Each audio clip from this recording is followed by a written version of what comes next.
Hello, everyone. Welcome to all. This is our fourth Food Systems Hub call in our spring series. And we will be recording this for those of you who, for those people who can't be here. And today we have the great privilege of having Linda McLean with us to discuss developing relationships and collaborative efforts with tribal audiences. The Food Systems Hub is hosted by our food systems team here at Washington State University, and I am Marcia Ostrom, the director of the Food Systems program and a professor in the School of the Environment. Our team works statewide to foster sustainable and equitable local and regional food systems from farm to table. We are interdisciplinary, and we strive to integrate extension, teaching, and research. We want to thank our Food Systems Leadership Committee for their work to guide our program. We have Diane Smith, Hannah Browse, Holly Henning, Jen Moss, Kate Smith, and Lynn Carpenter-Boggs, and Lizanne Powers. Hopefully some of them are here with us today. And we also want to introduce our staff. We have myself, Abba Kaiser, Kate Smith, and Christina Acanya Gallegos. Everyone is here with us today except for Christina. And now I'm going to hand this off to Abba Kaiser, who is going to introduce our speaker for today. Thanks, Marcia, and welcome to all of you. It's wonderful to be here. I'm really excited about this presentation today. Linda's been working so hard on it, and we're really grateful for all the effort that she's put into bringing us such valuable information. We're going to hear from her in just a moment. I have the great honor of introducing Linda, who's the Director and Agricultural and Natural Resources provider for the Colville Reservation WSU Extension Office, the only tribal extension office within WSU. She's been employed there for 16 years, is a 4-H alumni, and she's developed working relationships with the tribal natural resources programs, and she maintains these connections in ways that we'll hear more about in just a moment as per her presentation. She has a strong background in agriculture and food sovereignty. She does hands-on experiences with raising beef cattle and vegetables. She's passionate about agriculture and safe food production. She loves to educate people about growing and producing their own food, and she's organized and planned and taught a variety of different workshops, including workshops on amazing garlic, which I hope she'll talk more about. And she just brings such a wealth of knowledge to not only our program and WSU, but the community where she is. And so we just want to thank her for her knowledge of tribal history, culture, government, and traditional ecological knowledge, and being so generous and forthright in sharing the information and knowledge today, especially. I want to share just a little anecdote of my experience with Linda. And, I've been with WSU for 7 years, and a few years ago embarked on some work to look at culturally significant crops within Washington State and how those were used by communities of the global majority. And I brought the survey that we had been designing to Linda, and she said, "This looks like it's been designed by a white lady who goes to the farmer's market." And I just really appreciate her candor and just schooling me so gently and so in such a real way, and opening my eyes to the ways in which I was failing to understand the cultural relevance of the work that I was trying to do. And so I just want to thank you, Linda, for just being so yourself, and for never failing to speak up when you see that there's something that needs to be said, especially within the context of the work that we do here at the Food Systems Program and with Extension in general. So I hope it's okay to share that story. And with that, I'm going to just turn it over to Ms. McLean to talk a little bit about collaboration and meaningful collaboration with tribal communities, especially within her realm of expertise within the Colville Tribal Extension Office here. Thank you, Linda. Thanks, Abba. That is an interesting little anecdote. And just to Abba's defense, she was not failing. I don't think I can share my screen. How about now? Oh, okay. Whoops, okay. Yes. So ABBA was not failing. She was just working, and that's part of what our presentation and discussion is today, is talking about how you can develop those relationships and collaborative efforts with tribal or Indigenous audiences. So thank you, ABBA. And yes, sharing that story was entertaining, but yes, we all need some help and guidance, and it's better to have a guide than to go out and work on our own. So yes, my name is Linda McLean. I am the director for Caldwell Reservation WSU Extension, and my slides do not want to progress. There we go. And Linda, we're not seeing your slides. Let's get you popped up there. It shows I'm sharing. So let's try unshare and share again, because we're not seeing anything. okay. I want to make sure everybody gets every bit of your presentation here.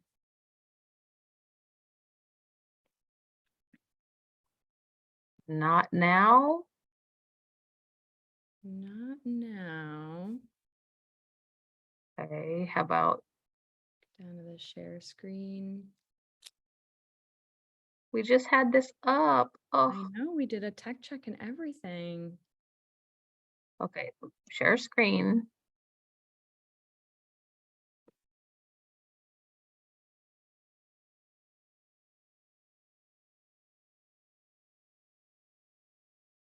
Thanks for bearing with us, everybody. I am so sorry. This is horrible. I apologize. It just totally disappeared.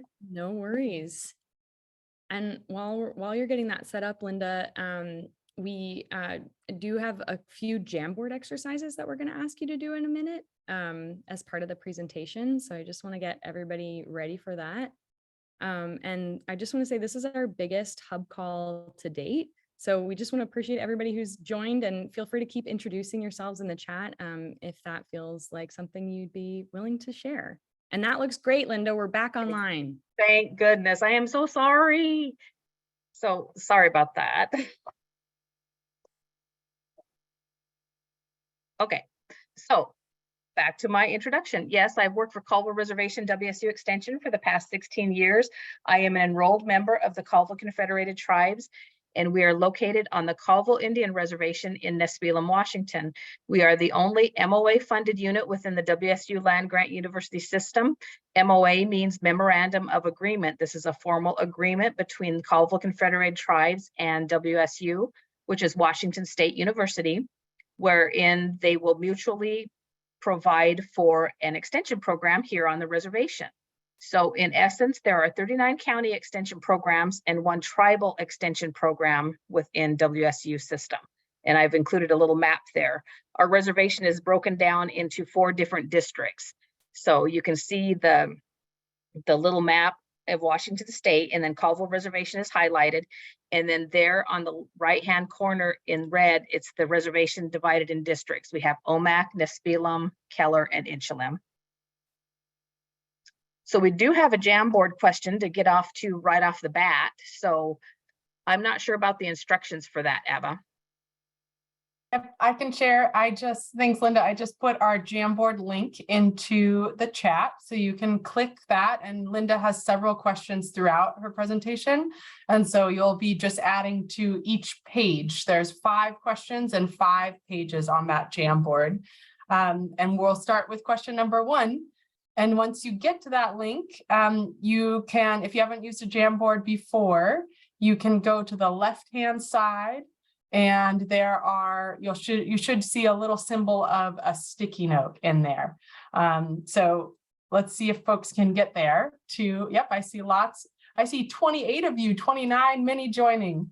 And so, yeah, you can add to that slide number 1, and I'll pass it back to you, Linda, if you want to. Okay, do I need to read the first question, or do I need to read the question, or they read it on the Jamboard? It is on the Jamboard, but why don't you go ahead and read it too? Okay, so what is the first thing that comes to mind when you think of Native American or Indigenous foods? And then while you're doing that, I'm going to progress to the next slide.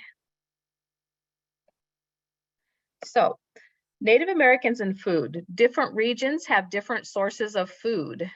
The Plateau tribes, or the tribes that are on the interior of Washington State, compared with coastal tribes who are along the coasts of the ocean in the Pacific Northwest. So the Plateau tribes are what Colville Confederated tribes are a part of. We were traditionally hunters, gatherers, and fishers. Traditionally, Plateau tribes followed prescribed seasonal rounds as hunters and gatherers. They were ultimately the first recyclers of anything. They used every bit of the animal, plants, animals, fish, to use for tools, clothing, housing, and every part of the animal was utilized for eating. When I talk about seasonal rounds, that means people followed the seasons for certain things of gathering or picking berries. So they picked berries when they were in season or hunted in certain times of hunting season. So they were following seasonal rounds. So with government reservations and BIA, Bureau of Indian Affairs, came forced change for Native Americans. Their basic ways of life were disrupted. They were not allowed to perform basic activities that they normally did. So hunting, gathering, and fishing were prohibited. Participating in their activities was prohibited.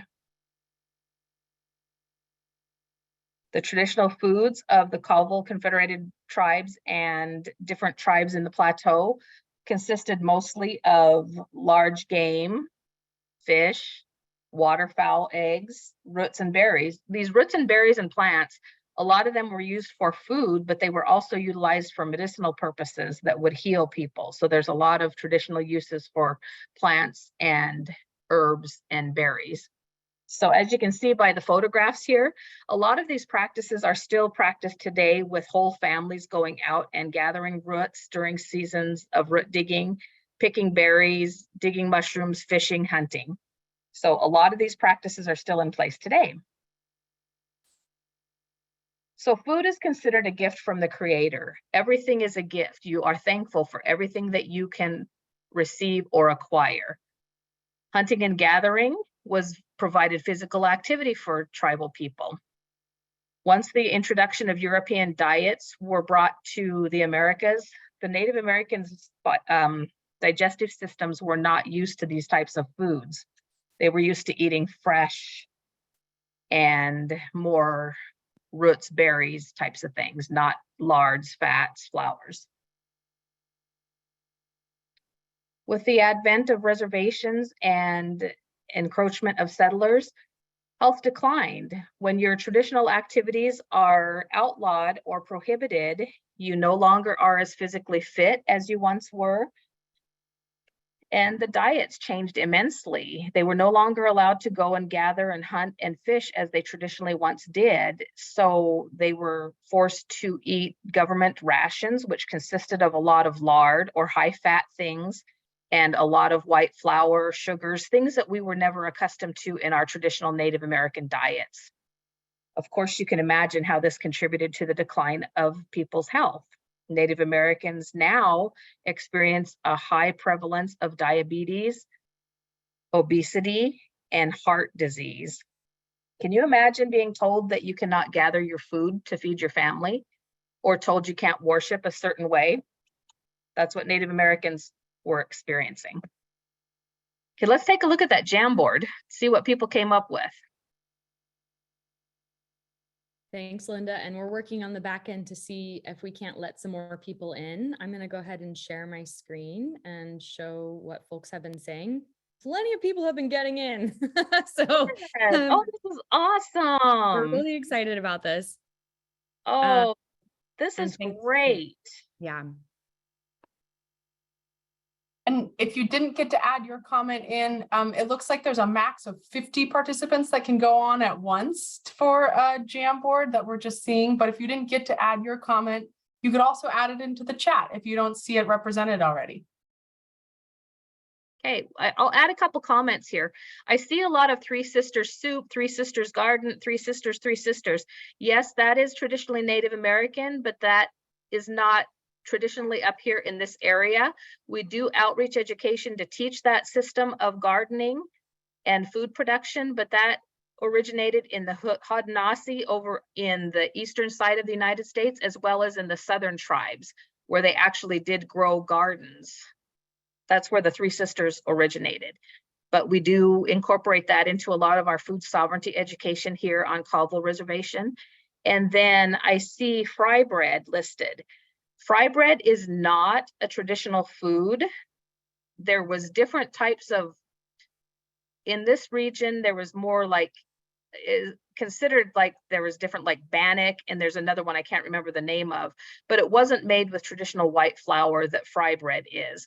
Fry bread becomes synonymous with Native American just because of the popularity of Indian tacos. And that's what a lot of people think of when they think of Native American food and cuisine. That's not exactly traditional. One person I know had said that fry bread is considered starvation food. If all you can eat and all you have to eat is fry bread, you're starving because you have no access to fresh vegetables or protein.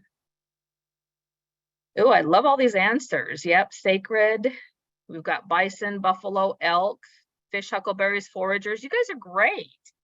This is excellent. Right. Okay, to stop the share and head it Yes. back to you. Please. Excellent answers. I see Warren's been already availing himself of the chat. If you can't get into the Jamboard in the future, feel free to write your stuff in the chat and we'll put it on there when we can. Okay. Do I have to reshare or something? Yes. Mhm.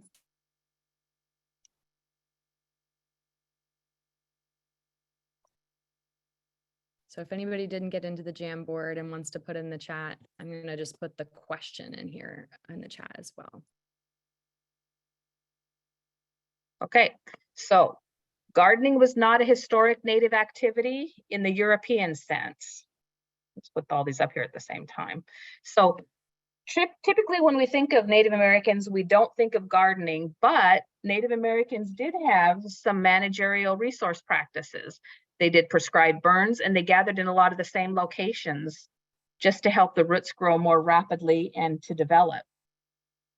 There are very few people that have historic knowledge or memories of their family's gardening, but there were tribal gardens in the 20th, they became more common in the 20th century, especially during the Depression when a lot of non-tribal folks were gardening as well with the victory gardens. So I do, when you're working with tribal people, as we found out early in our experience, we worked with one person trying to do gardening and their comment to us was, "You're just trying to make us into farmers." Well, not exactly. When we're teaching about food sovereignty and food security, we're really trying to teach people about how to feed themselves in a more modern way, in a healthy, natural way. So a lot of people have the idea that all Native Americans are farmers, but there again, that's more the southern tribes and pueblos down in southern United States. So when you're working with tribes, do you have ulterior motives? Keep that in mind. And by ulterior motives, what I mean is, I recently had a conversation with a lady that's part of a garden club. She couldn't understand why Native Americans in her community were not wanting to come to join garden club or participate in their activities. And during our course of our conversation, she started quoting some religious scripture. And I gently mentioned to her, well, if this is part of your message, you need to keep in mind that the relationship with a lot of Native Americans that they have with formal religion is not a positive one. And if the message about growing gardens and food production comes with a lot of religious scripture and quotes, that might be one reason why people are hesitant to join the club or resistant to participate. So keep that in mind when you're trying to work with Native American or diverse audiences. What are your ulterior motives, or do you have one? So I wish I could provide all the answers in this workshop, but we can't. There is no way that one person can tell everybody how they can work with tribal people.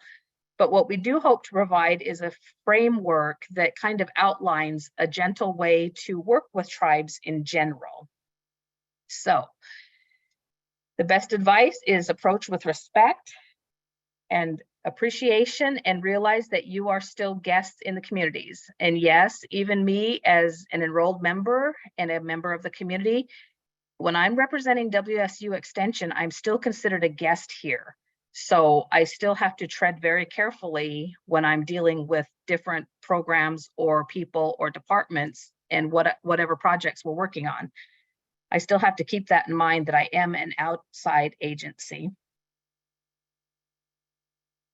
Jamboard question number 2.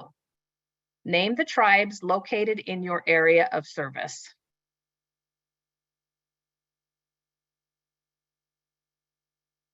Abba? Great. So if you Okay. all look at the next slide, just at the top of the Jamboard, and Linda, I don't know if you want me to steal the share from you at this point, or if you want to keep going, but for folks Yeah, I who can are keep going. I can keep Okay. going. great. So if folks look at the top of the Jamboard, there's just a next frame button. It looks like some of you are already there, but you'll see that there's a second slide to move to with that question of Linda's here. Name the tribes located in your area of service. I guess I can't go because I have the tribes listed on the next slide. Oh, don't give it away. All right, so I'll snag it from you if Okay. that's all right. So here's what people are saying, and again, feel free to put your responses in the chat if you're not able to get into the Jamboard. Nice. I'm seeing a lot of Colville on here.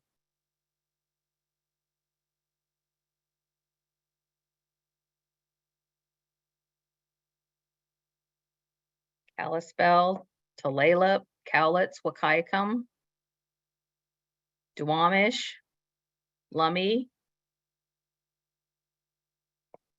Umatilla, Nisqually, Squaxin, Suquamish, Fort Gamble, Sklallam. Good job, you guys. Jamestown, Sklallam. Sinigs. Ooh, somebody's done their homework. You'll see later why I was excited to see Sinigs on there. And we've got some folks in the chat, Kalispell, Salish, Puyallup, Quileute, Snoqualmie. Good job. Okay, we can move forward. Great, and you'll have to reshare here, Linda. Sorry about that. Okay, see if I can get this figured out. We're doing a Zoom dance is what we're doing, just like we practiced. Yes, just not as quick at it as I was. Not go that time. I can see it, and we're looking at the top slide here. There we are. Perfect. Are we there? Okay, so there are 29 federally recognized tribes within Washington state, 565 federally recognized tribes across the United States. You guys really demonstrated that you are familiar with a lot of the tribes in Washington. You can see on this slide, there's a picture map of Washington state, and it shows the locations of those different tribes. As you can see, a lot of the tribes are located on the coastal side or the west side of Washington. That's where a lot of the smaller tribes are and the smaller reservations and areas are. On the east side of Washington are the larger tribes and larger landmass tribes. So, and it's very important when you're working with tribes, keep in mind that they're all different. Yes, we are all Washington state tribes, but we all have different cultures, different traditions, different forms of regalia or dress, different types of food, different types of practices for our worshiping. So you need to really keep in mind that you need to get to know the tribe you want to work with. Knowing one tribe does not mean you know all tribes. So keep that in mind, and please learn the proper pronunciation of the tribal names. It's a little bit embarrassing when you reach out to a tribe and you can't pronounce their name or their location. And then also get to know, visit websites, learn who their chairman is, and also follow their local events, because nothing's worse than getting a letter of inquiry or request for a meeting to the chairman who's passed away or been gone for several years. So get to know the people you want to work with. Another Jamboard. Why do you want to work with tribes? Shall I share that screen, Linda, or would you rather move on here? We can move on. Great.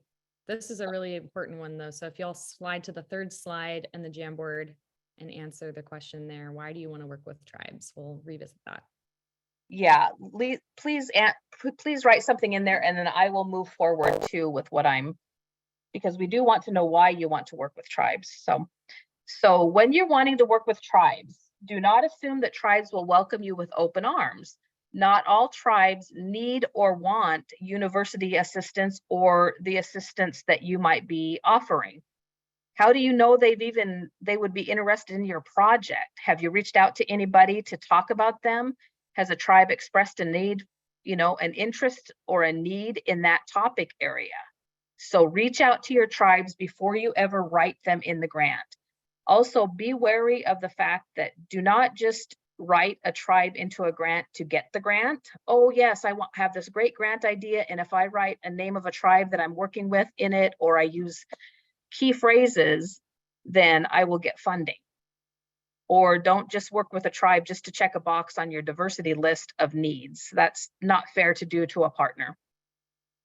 Keep in mind when you're working with tribes, consultation versus communication. Consultation is a very formal communication between tribes. It denotes a formal agreement or formal discussions where you're basically government to government or tribal administration and government. You cannot have a discussion with an individual tribal person or employee and think that you're going to have an agreement with the tribe. The only person that can speak formally and officially for a tribe is their chairman or their executive director or their chief, depending on how the government is set up within that tribal organization. So unless you have a formal agreement with the tribal government, you should not claim, quote unquote, working with the tribe in statements or in grant applications. A good example of this is I had a gentleman reach out to me and he wanted to publish a news article. I had submitted it to him, but he thought he needed actual formal consultation to write, to publish the article. And luckily he CC'd me on this. So I was able to intervene and say, hey, wait a minute. I've already approved this information with different people. I included our executive director. And I said, I think this only needs executive director approval. If you're talking formal government tribal approval, it's going to add weeks upon weeks to your survey or your request, and that's not going to help the deadline. So decide for sure what you're asking for. Are you asking for consultation or communication? Know the difference when working with tribal people. Same thing with letters of commitment and letters of support. I've been told through WSU channels that letters of commitment and letters of support are considered the same thing. But when you're working with a tribe, a letter of commitment means something totally different than a letter of support. Letter of commitment means that the tribe is going to commit something or that the agency is going to commit something. So a letter of commitment might be saying, I will give in-kind funds or services, I will provide facilities, etc. A letter of support means the tribe supports the project or grant or program, and they're just throwing their support to help weight the grant reviewers. But keep in mind, both of these require a consultation and negotiation with the tribe. So understand what you're asking before you ask it, because like I said, those within WSU have been told that letters of commitment and letters of support are interchangeable. Tribes do not think so. So understand sovereignty. Tribes are sovereign nations. They have a unique relationship with the US government. They can make their own laws, design their membership requirements, and they have consultation opportunities between federal, state, and local entities. This sometimes gets a little bit tricky when you're working with the state, as we sometimes have state highways running through our reservations and who has jurisdiction, but tribes and reservations are sovereign nations. It's like working with a total different country. When you're working with the tribes, it takes years to develop trust and good relationships. It only takes moments to destroy that trust or a good relationship. If you leave here today with nothing else, please keep that in mind. It takes forever and ever to build a good relationship. Can you imagine entering into a relationship with somebody without trusting them or knowing them? Think about that. When you're reaching out to a tribe and you want them to write you a letter of support or commitment or jump on your project, would you jump onto a project with somebody you just met? Or would you want to take time to get to know them and understand their background and feel things out a little bit to see if you can trust them, or are they going to steal the money? You need to take time to massage those relationships and build that trust. And sometimes it can take years and years to get there, but you really need to build a relationship before you make a large ask of any tribe. And then also keep in mind, you do not want your consultation to just be a one-time thing. If you truly have the best interests of tribes or indigenous peoples at heart, you'll want to keep massaging that relationship and keep those lines of communication open so you can develop stronger and more effective programming in the future. And then another thing to also keep in mind, if you do not follow through or deliver what you say you're going to follow through, you become just another agency willing to drop the ball and break your promises. Nobody wants to be known for that. Imagine fighting for basic rights. This is where the background of Native Americans comes from, and you need to really understand where people are coming from when you want to work with them. But Native Americans were here, settlers moved in, pillaged the area, moved people around, said, okay, we want your land, you're going to move over here. You're forced to live in a new place, they take your food, take your customs, they remove your children from your life, and then you're expected to be thankful for that. It's a hard pill to swallow. Can you imagine being told you do not exist?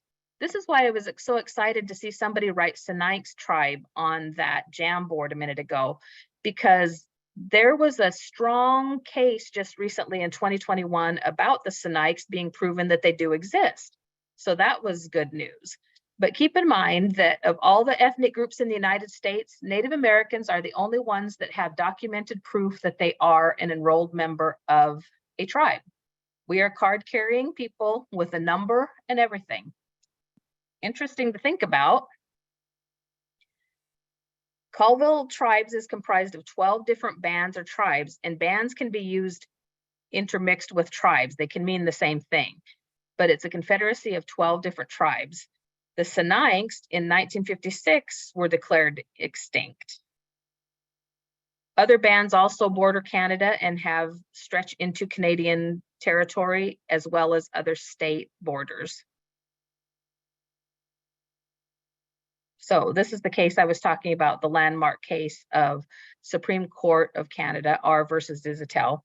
Basically, it came out that, yes, it was proven that the Sinai's people do exist, and Arrow Lakes bands of the Colville Confederated Tribes do have the right to hunt and participate in activities in their usual custom lands in the Canadian territories. So this is very important because it actually acknowledges the existence of Native people. You would not think in this day and age that we needed somebody to acknowledge the fact that we are still here, but this case did that and we needed it to prove that. Otherwise, Canada, in their eyes, Sinai's were extinct. So on this slide, it shows a map of the usual and accustomed lands of the Colville Confederated Tribes. As you can see, it takes in that whole central Washington, as well as well into north of the Canadian border. Those were the historical territories of the Colville Confederated Tribal people, and it was made up of those 12 different bands, and they're highlighted by the different colors on that map. You can see down there in the lower right-hand corner, the Nez Perce, the Palouse, then you've got the Moses Columbia and all the various other ones up through there. So this is why tribes are land-based people. We feel like where we are from represents who we are. We are associated with a place. That is our homeland. And when we say usual and accustomed lands or UNA lands, that's what we mean, is the territory that Native Americans typically traveled through for hunting, gathering, camping, living, daily life. So you need to familiarize yourself with these areas and territories. Understand what land acknowledgements are, and understand that land acknowledgements must really go further than just pretty words. You need to follow the words with actions. Otherwise, they become just another empty promise or comment. And then if you're working with land acknowledgements, you really should take the time to understand what that means. What does it mean when you say the lands, the people that inhabited this area before us? Well, who were those people? What did they do? Learn about them, familiarize yourself with the tribes. And then also, do not ask the tribe to write the acknowledgement for you, the land acknowledgement. That's pretty much akin to asking somebody to write their own apology. I don't think we would ever think of asking anybody to do that, but it's really unfortunate that that's what we've come to now, is people are trying so hard to get it right that they're asking tribes to write the land acknowledgements for them, and that's not necessarily appropriate. So this is more specifically for those that are associated with WSU or Washington State University Extension. Life is much easier with a guide to help you, and it does help with everybody else, but these resources are specific to WSU. So we have Zoe High Eagle Strong in the Tribal Relations Office. She's the Vice Provost and Tribal Liaison to the President. She is an awesome resource for you because she has connections to all the Plateau tribes in Washington, Idaho, and Oregon. She's also developed Policy 41 for WSU. This directs WSU employees, researchers, staff, anybody associated with WSU to reach out to the Provost's office before approaching any tribe. She can be a good help for you and connecting you to who you need to follow and how you can follow up with those tribes. Dan Fagerly is our statewide tribal liaison with WSU Extension. He can help connect you to all the Washington tribes. He also has a large network through the FERTEP program, which is federally recognized tribes extension program, and he could probably help you with tribes across the United States as well, but his main focus area is Washington. In the Kalispel tribe, you have Tracy Morgan. She is the FERTEP, federally recognized tribes extension program agent there. She can provide insight in the inner workings of the Kalispel tribes and help you figure out who you need to talk to there. If you wish to work with the Colville Confederated Tribes, you can reach out to me. Again, I'm the director, and I'm also a FERTEP agent here, located right on the reservation. So we're very convenient to reaching out to the tribal government and tribal programs. So honestly, if you want to work out with the Colville tribes, it's really best to reach out directly to me, and I can direct you exactly where you need to go or help you get through the process. I've helped several people within WSU navigate the agenda process, the research permit process, just anything. We can always just help you with those little nuances that can be difficult sometimes. So use your resources wisely. So what's in a name? So when we want to be referred to something, we always prefer to be called what we want to be called. Same goes for Native American or Indigenous people. But there's so many different names that it really makes it difficult to figure out what we're supposed to use. So there's First Nations, Native American, Indian, Indigenous. But it really depends on who you're working with and how they would like to be referred. So think of it as your pronouns. We go through that process every time we're on a Zoom. Okay, what pronoun do you want to be known by? The same should be said for working with tribal audiences, is find out how they want to be referred to. Treat people the way they want to be treated. So a lot of times in federal Indian laws, it refers to Indian. For example, Indian Reorganization Act, Bureau of Indian Affairs. Even tribal programs say Indian. National Congress of American Indians, Society of American Indian Employees. And then the term tribes is generally accepted, but keep in mind that other countries have tribes as well and tribal affiliations. So tribes does not only mean Native Americans, it can mean other countries as well. So there's really no good answer, but you need to get to know your audience and the people that you're working with and how they would like to be called. So same thing goes with spelling. Learn how to spell your tribal names or places. Then I guess you'll notice here, some people, tribes and bands can be used interchangeably, but other nations, people prefer nations, pueblos, villages, communities, or rancherias, depending on which area of the United States or country you're working in. So you just need to take the time to get to know the people you're working with. And if you're in doubt, it's best just to refer to people as what their tribe is. Colville Confederated Tribes. If you don't know, you don't want to say tribes or Indigenous, you can say Colville Confederated Tribes. Note the spelling on Yakima. I'm not sure if anybody picked up on that or not, but Yakima here is Yakama. That's because that's the official traditional spelling of the Yakima Nation. They changed it several years back to actually reflect their traditional spelling. So get to know your audience. Exhibit respect above all else. Anytime you're in the room with an elder, they always command the utmost respect.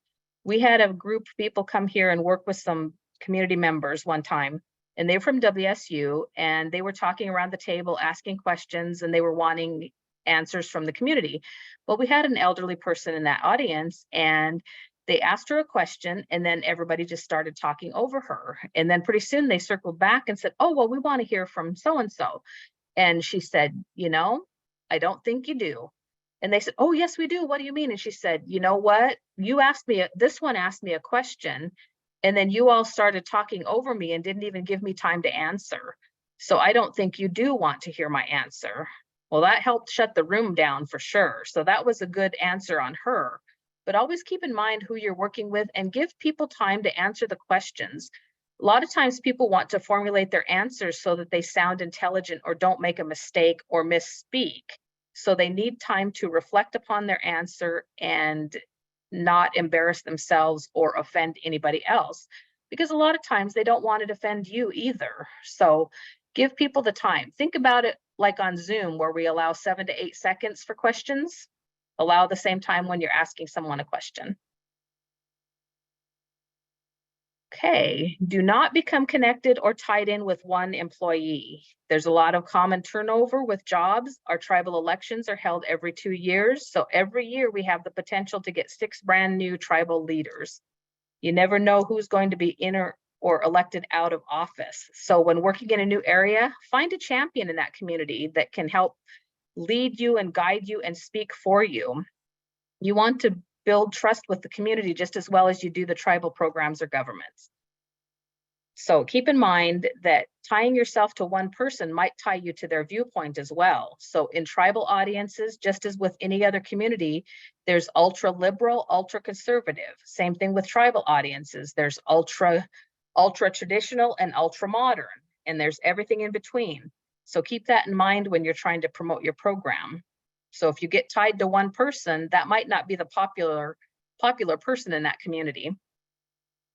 So, and also when you're building your partnerships, realize that it takes more than just an email or a phone call. You're building a relationship. Take time to massage that, build it, work with people, get to know them, let them get to know you. You need to build a relationship and trust, not just jump in and expect people are going to say, yes, we want to be your partner. Okay, another Jamboard.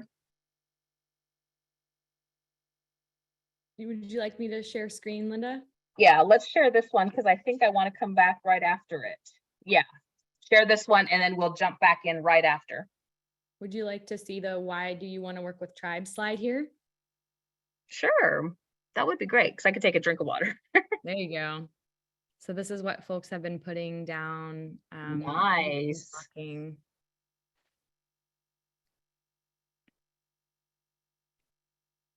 And for those of you who put your answers in the chat, I just copied them over to a blue sticky note in here.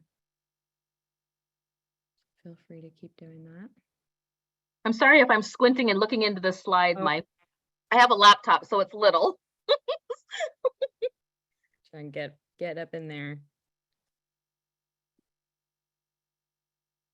Okay, the person that said because they are part of my agency's target population.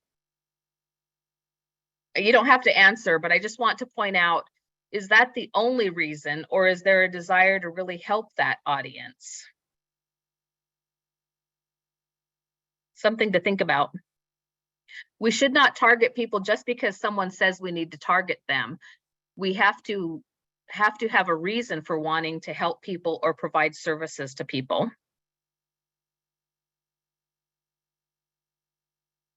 Our work is on their land. That's interesting. I wonder. And hopefully that person that says our work is on their land, I hope you've been reaching out to them and finding out if they've already done some of that same work. They might have already conducted those same research studies or gotten the data that you actually would like to have. So that's where building a relationship would come in handy. Building trust relationships, yes, very important.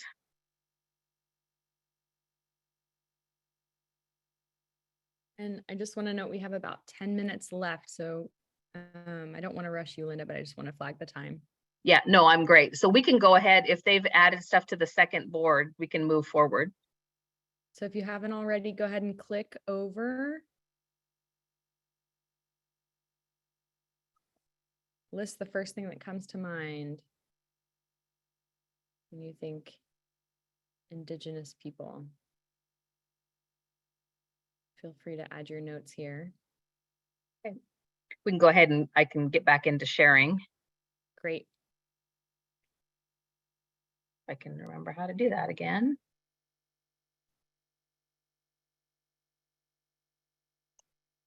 Okay, are we there? Can you see it? We can see it. Okay. So how many, did anybody think of strength, wisdom, intelligent, resilient, survivor? Those are some of the strong qualities that a lot of Native American or Indigenous folks can possess. So keep in mind, you need to know where people are coming from. Indigenous people come from a place of nature. They were in tune with everything in nature and they participate in nature almost on a daily basis. Another good example of this is I had a lady come in and work with us on STEM with some people, and she was trying to get at things that fly. And she kept saying, okay, name things that fly. Well, we got responses like butterfly, bird, hawk, owl, eagle. And during our debriefing, she says, well, I just couldn't imagine people wouldn't come up with airplane or drone, you know, because those are the things she was looking for in a STEM presentation. Well, I said, think of where they come from. The things they see that fly are the birds, the winged ones. And the same thing can be said for those that are cooking. Do not assume that people have experienced those types of things. So in this case of the STEM, a lot of people have never flown in an airplane. With cooking, if you're teaching cooking or nutrition, don't assume that everybody has access to an oven or electricity or running water. Those of you working in plants, don't assume that what you refer to as a weed or think is a weed is that they think that too. Native Americans use all sorts of plants for a variety of different reasons, whether it's foods, medicines, utilitarian items such as mats, baskets, pads, you know, padding for different things. Don't assume that people just think the same way that you do. You need to understand where people are coming from when you're working with them. So Institutional Review Board, IRB, if you are writing a research grant or research project and you need to go through the IRB process, understand that you will need to follow a tribal research process as well. It protects you, it protects the knowledge, and it protects the tribe from knowledge getting out that they don't necessarily want to share. But if you think you're going to work on a reservation, you need to follow a tribal research permit process. And that's why it's so important to build that relationship with the tribe and reservation people so that you can learn what their processes are and help you be safe and not get into trouble later. Some people and institutions have done research on reservations and tribes without their permission and had lawsuits. So it really is the most important thing. That's one of the questions I ask people when they want to work with us and the tribe. Okay, did you go through the IRB process at your university or institution? Yes. Okay, then you have to go through it here. A lot of people think just because they've gone through it in their process that they're covered, and they're not. Remember, tribes are sovereign nations. Humor can always add some fun aspects to your workshops or meetings, but if you're not good at humor, don't even do it, because it just doesn't work out well. So, but those people that are good at it can roll with the punches, and it can work out very well to their benefit. I did have an experience where we had a workshop and we've had a good relationship here, and I was the first presenter, and it turned out there was some jocularity going on. And so it kind of set the tone. So the next lady that was presenting was from the Weather Service, the United States Weather Service. And she got up there and some discussion happened that was a little bit hilarious. And she was able to roll with the punches because she was familiar with the audience and she had witnessed what we had shared before. So if you're comfortable with humor, use it. If not, don't try it, but just understand that it might come up and it's okay. In moderation. Gifts. Keep in mind that gifts are reciprocal and you do not want to show up and not have enough for everybody. So when you're thinking gifts, keep it simple. Small items, not something on a grand basis to make a grand gesture. I know people have given, just simple things like handkerchiefs or scarves, traditionally tobacco. If you're working with elders, most definitely you need to provide a gift because that is very traditional. And then keep in mind that some tribal governments have limits on and requirements and restrictions on what they can and cannot accept. And then state and federal employees cannot accept gifts or gratuities over a certain value either. So just consider your audience and keep it simple and understand that it's reciprocal. If you're given a gift, you're expected to provide something too. Okay, last Jamboard question. After hearing this, yeah, yes, you can share. Sorry to interrupt you there.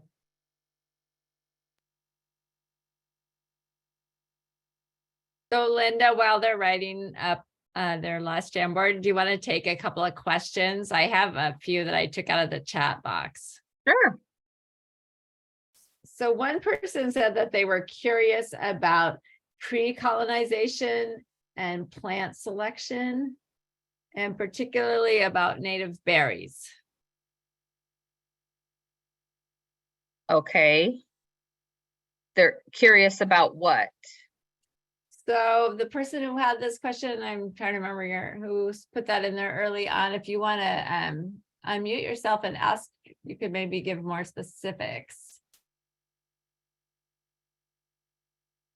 Trying to see who said that. Anybody remember asking the question about native plant selection?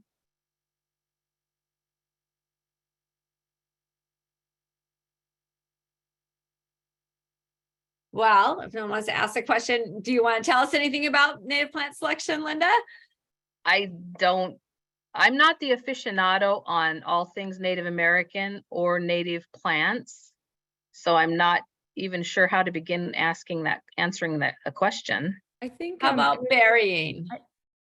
I think what was it a while back in the presentation? I think somebody was asking about like if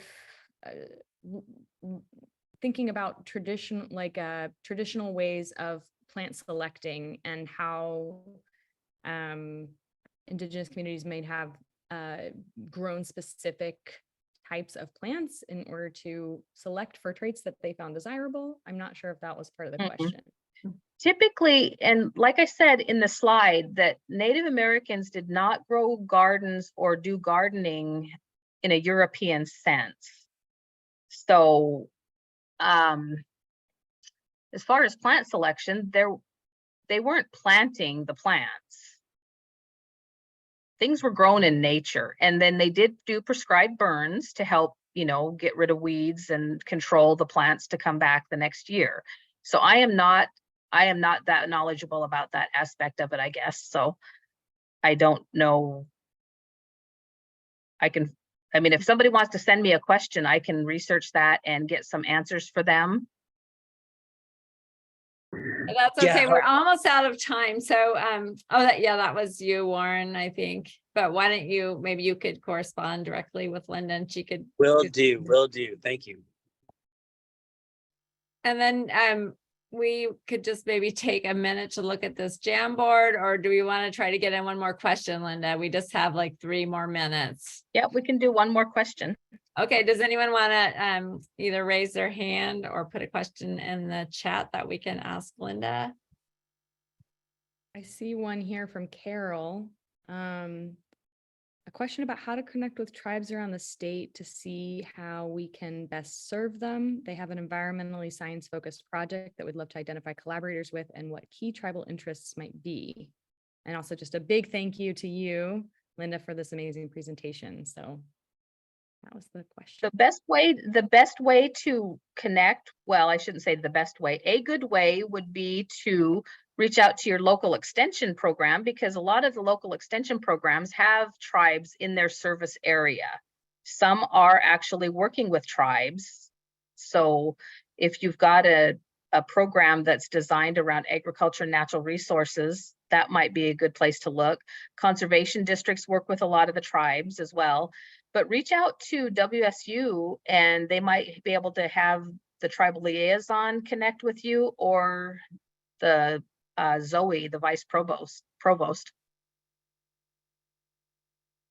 And then reach out to the tribes that you know in your area. If you're working in a service area that you know there's a tribe that may be interested, reach out to that tribe or a program within that tribe to get your foot in the door and start the conversation. Because just because we think our projects are desired or wanted or warranted in Native American areas doesn't necessarily mean that Native Americans feel that same way. So what we think might be a great project and attractive to Native Americans might not think that. They might already have that information or might not want that information.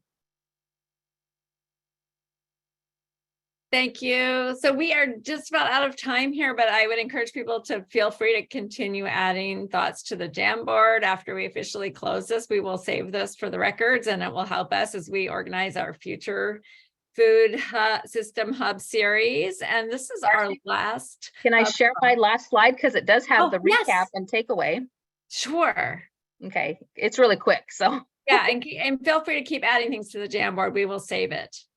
And I just want to say I'll be available until about 2:15. So if folks want to stay after this and just debrief or keep chatting, I'm available. So thank you again to Linda for all your hard work on this presentation. And I'm happy to stay on too. So anyway, to recap this, you should familiarize yourself with the tribe, their leadership, their history, visit websites, talk to people, get to know the area, visit the local tribal sites that are in the area of Washington State. There are many. Learn their history, participate in some of their local events and activities, get to know your audience. Understand things take as long as they take. Just because we want things done today doesn't mean they're going to be done today. There are a lot of things that still happen on reservations and within tribal communities that take precedence. When somebody passes away, you know, a lot of people are off work to take care of their family needs and traditions during that loss. Follow your organization's processes as well as tribal processes. This will protect you as well as your research, and it will protect the tribe. Decide if you need consultation or communication, and understand that anytime you're working with a tribe and want any type of an agreement or commitment whatsoever, you need consultation with the tribe.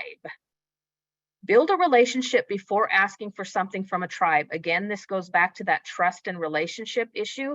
You don't want to do a partnership with somebody you know nothing about their background. Same goes for any tribe or organization. Nobody wants to partner with anybody that they don't have a clue what their background is. Be aware of your preconceived notions as well as trauma informed about your audience. Ooh, I have a typo, sorry. Be aware of your preconceived notions. Understand where you're coming from and what your thoughts are in working with Native American communities.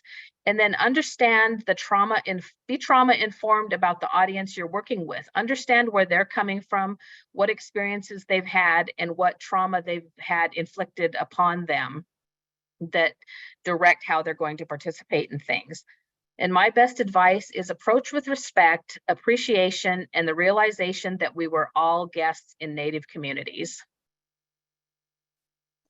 So thank you so much for this opportunity. Again, I am in no way, shape, or form the aficionado on working with tribes, but I have worked and lived here my entire life, and I welcome any questions that I can help guide people to work with tribal nations.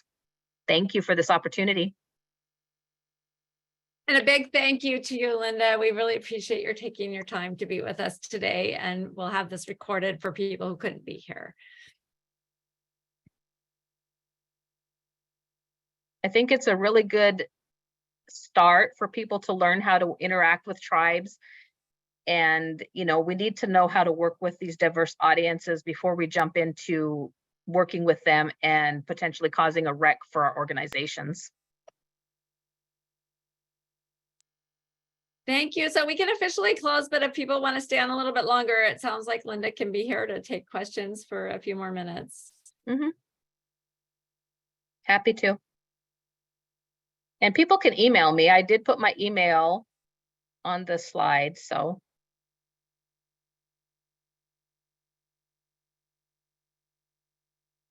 I'm liking all these ideas here. A lot of thank yous in the chat box. Oh, you're so welcome. Thank you. This has been a good opportunity. I really welcome the interest in working with Native American audiences because it is an traditionally underserved audience, and it takes some special relationship building to get into that Native American audience and work with them. But I think people really need to keep in mind, you need to want to work with any diverse audience for the right reasons, not just to check a box. You need to have something in mind as to why you want to work with any diverse audience. So it can't be just for the sake of, oh, I need more diversity numbers on my grant report, so let's try this tribe. That's not fair to do to any audience.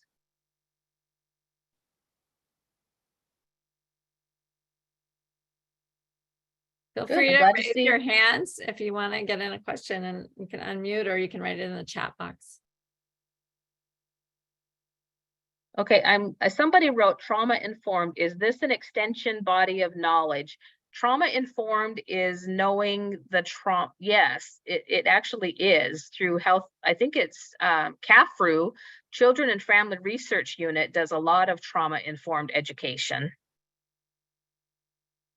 Looks like we have a question from Maria Hines. Okay. Hi, Linda.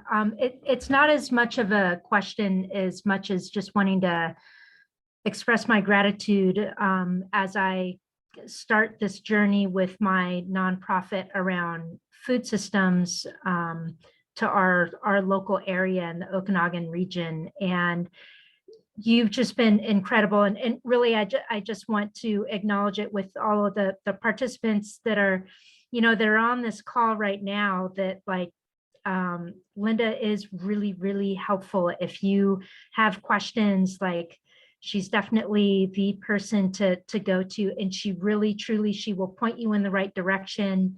She'll listen to you and hear what it is that you're trying to accomplish. And she's a really great guide, and going through those proper channels is really, really important. So it's I just want to express my gratitude, Linda, because I've been on this path and stumbling around and trying to figure it out. And you have been there to help point me in the right direction. And I'm super grateful.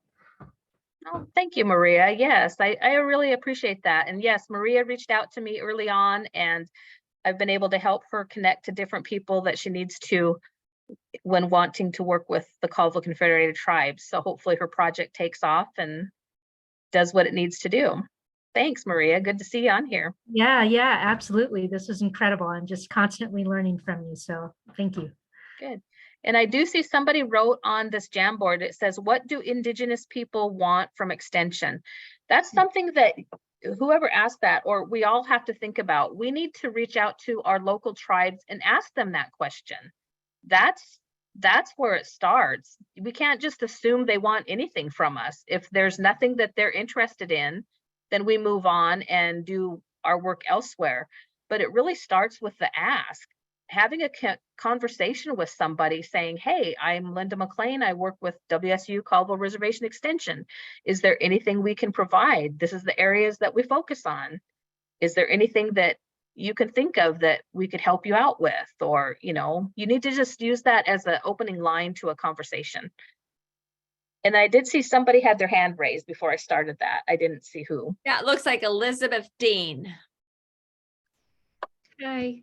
I wanted to first express my gratitude to your framing of how best to kind of like move forward in a good way with tribal communities. And in that vein, you know, I work with Oregon Tilth as an education program manager, and we're focused on building relationships with what the USDA considers underserved communities. And one of the ways that I've been trying to facilitate these partnerships is acknowledging tribal sovereignty, and also just kind of like maybe in these agreements there is a lack of desire to share knowledge with entities like Oregon Tilth and the USDA. And so my question for you is, you know, how best can we, or myself as a liaison, or as I like to kind of maybe think about it as like an interpreter or translation service for tribal sovereignty to the USDA, and knowing that this is sovereign knowledge and that it doesn't need to be shared. How can I best be in service of tribal communities while also fulfilling the remit and the requirements of the USDA? And it's kind of a big question, but. That is a really big question. Thank you, Elizabeth. I really appreciate that. And I think USDA is well aware of the relationship and the desire for tribes to maintain their ecological knowledge. They have a whole department. And when I mentioned earlier, FERTEP, Federally Recognized Tribes Extension Program, these programs are funded through USDA NIFA, and they are all across the United States. I believe there are about 36 of us across the United States. And you said you're with Oregon. Warm Springs has a FERTEP. If I were you, I would reach out to them, and her name is Tracy Wilson. She's the FERTEP agent down there. Tracy Wilson. And I would talk to her to help you get started. But I think USDA NIFA or USDA is well aware of the need for tribes to protect their knowledge. And so your role, as I would see it, as a liaison or a go-between, is to build that relationship with the tribe and let them realize and understand that you're only going to share as much as they are willing to allow you to share. They will tell you what they will allow you to share. And that's one thing that people need to understand is tribes do not have to share. There's no reason why tribes need to share their ecological knowledge with anybody. And there's reasons why. A lot of it is connected to our traditions and our culture. And some of our practices are centered around some of these practices of getting medicine and the locations of those medicines. And so sharing all that knowledge is not always needed. There's no reason for anybody to have it, and tribes, being sovereign, have that right to say they don't want to share that information. And once they say that, that's final. And so I think that's what some people really need to come to terms with. Now, on the other hand, you have more modern tribes across the United States that are happy to share any kind of knowledge or cultural practices that they have. And so there's a fine line between knowing and understanding which ones are willing to share and which ones are not. And we really need to be mindful and respectful of those that choose not to, because it is their knowledge, it is their culture, it is their tradition and practice. So you're right, it is a big question and it's a fine line. And I do see a liaison role as that person being the go-between, and the liaison is the correct term, a liaison between the two entities and finding out, you know, speaking for the tribe. I guess you can't speak for the tribe, but speaking to what the tribe is willing to let go to the public and what they are not. But if I were you, I would reach out to Tracy Wilson. She's the Warm Springs FERTEP at Warm Springs in Oregon. Thank you so much, Linda. I really appreciate your knowledge. You're welcome. Well, we want to give you a break, Linda. I know that was a lot to share and lots of good questions. And is there anything else that you wanted to say before we close out the session here and let everybody go? There's one point that I didn't get to make, and it's one of my main pet peeves. When people say they're colorblind, You talk about working with diverse audiences, and people will say, oh no, I don't have a problem with that. I'm colorblind. I don't see color. I really hope that's not true. I hope everybody sees color. We need to acknowledge and respect where people come from. How boring would the bag of M&Ms be if they were all the same color? That wouldn't be any fun at all. We need to have diverse people that we're working with to have a great program. And it takes all thought processes, all backgrounds, all types of personalities, and it does take color. As much as we want to be politically correct, we do need those colors to help us develop strong programs. So I hope that people don't say they're colorblind, because I want to be seen. I don't want people to think that I'm not here as a tribal member. I don't want people to think I'm extinct. I want people to see me and recognize, yes, there's Native Americans here or any other diverse culture that we have. So please don't be colorblind when you're working. That negates the whole tribal existence. Thank you for that. Such an important point. Well, thank Well, you. thank I appreciate you. working with you guys. And we will be posting this recording on our food systems website. There's a tab for the Food Systems Hub. And we will also be saving these whiteboards. So thank you so much for all of the input. Thank you for the opportunity. I really appreciate joining you guys today. Good afternoon, everybody. Thank you. Thanks for sticking around, everybody. Take See you care. next fall.